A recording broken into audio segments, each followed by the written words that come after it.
Yeah, what is like the workforce problem that you most wish you could solve? Oh, that's a great question. I think the biggest thing that I wish I could solve now is a mixture of the shortages in some of the healthcare space, right? Some of the things that I'm involved with is I'm trying to help create a pipeline to help facilitate, to maybe plug some of those shortages that we anticipate. But I wish that there were ways that we could give. I'll give one example that we could plant a seed in some students to say that, hey, there are certain careers that you really should be focused on like right now, right? Like right now. And obviously this is going to sound very biased and selfish, but like the lab, right? And for people who are interested in becoming like lab techs, that is a great career to get Mm. into right now, right? If you think you're not going to go to college, that's okay. Come be a lab tech.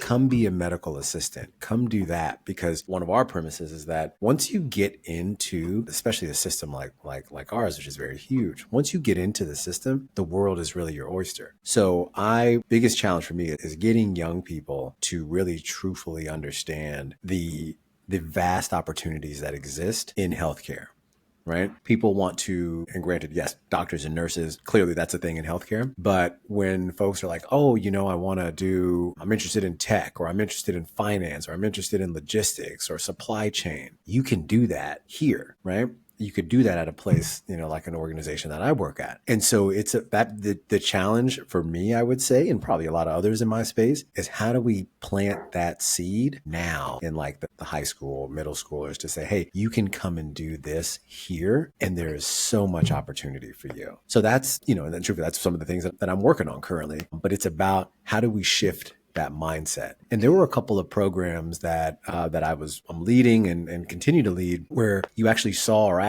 that learning and that shift happen. And so that's how I kind of know like we're on the right path, because it's about exposure, right? They have to see what's available, and then you start connecting the dots. Here's the classes. Hey, I don't know if I want to go to school, but I at least want to try to make some money to do. Well, here's what you can do. And you know what? You can come Hmm. and make some money part-time, and, we'll maybe help you out where you can work on your associates or work on your bachelor's, and then come in and get an elevated role. So you mentioned something about like family sustaining, life sustaining wages. We offer that. And so those are the programs that I've truthfully gained a strong affinity for, because I've been able to see the impact that it could make on an individual and potentially their family.